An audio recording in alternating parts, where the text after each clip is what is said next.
Okay, this video is concerned with related angles. If we use our cast diagram and we look at the graphs of sine, cos and tan, we can see that some angles give the same y values. The only difference is that the sign might change. So sometimes they're positive and sometimes that value is negative.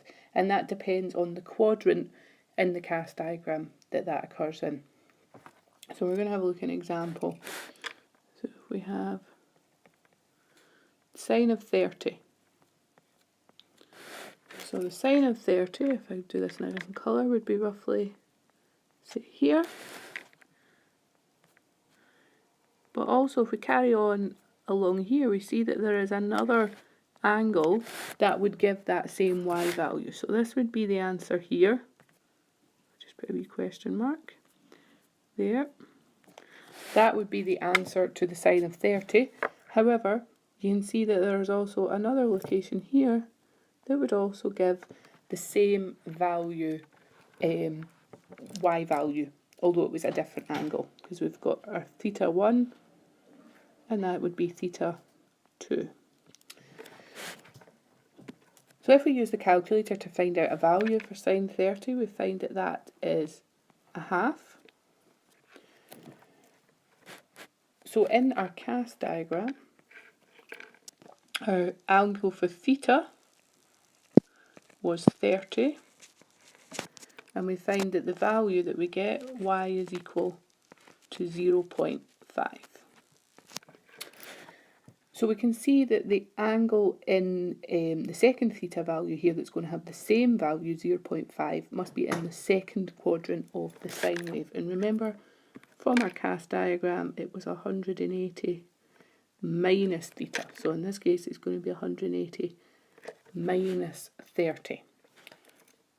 So the sine of 150 is also equal to 0.5. It's also a half. Now what about when we look in the third and the fourth quadrants? Well, remember that our rule for the third quadrant was 180 plus 30. And in our fourth quadrant, it was 360 minus 30. So that would give us the sine of 210 and the sine of 330. And then we need to think about what the values were going to be. Well, these four angles are called related angles, so they all have the same value. However, I did say that the sign can change. So going back to our cast diagram, we have all sine, tan, cos. So we know that sine is positive in the first and the second quadrants. So here and here. And we can see that from the graph at the top.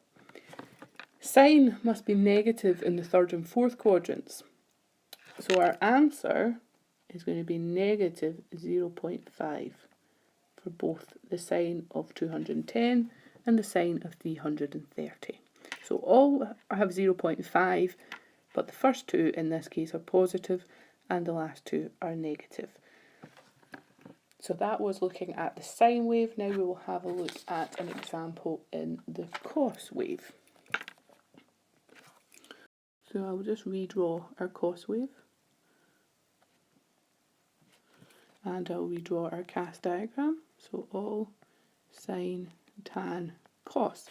So if we have a look at our cast diagram, at the moment we should already know that we're going to have positive values in the first and the fourth quadrant, because cos is positive in the first quadrant, as are all the functions, and cos is positive in the fourth quadrant. And it will be, so I'll just put positive here. That's just my shortened hand way of saying positive. And it's going to be negative here and here. So if it's positive in the first and the fourth quadrant, it must be negative in the second and the third quadrant. So if we pick a different angle, so let's try the cos of 20. So if we pop that into the calculator, we get a value of 0.94, and that is our first quadrant. So that is 20 degrees in our first quadrant, and our y value is equal to 0.94. So now we know that the other three angles for the other three quadrants are all going to be 0.94. We just need to decide on our sine. And we also need to decide on what those angles are going to be. So it was right here, 180 minus 20, 180 plus 20, and 360 minus 20. So what does that make our angles? That makes them 160 in the second quadrant. In the third quadrant it makes it 200. And in the fourth quadrant it makes it 340. So going back to the cast diagram, we see that in the second quadrant cos is negative, so it's going to be negative 0.94. In the third quadrant it's also negative, so we've got negative 0.94. And then cos is positive in the fourth quadrant, so we have positive 0.94. And again, if we go back to the diagram, this confirms it. There's the first quadrant, so it's a positive value. The second quadrant, which is negative below x-axis.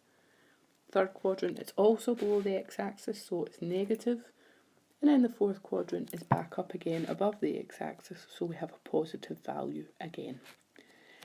And basically that's how we work out the values of related angles, knowing the shape of the wave produced by the function and having knowledge of our cast diagrams.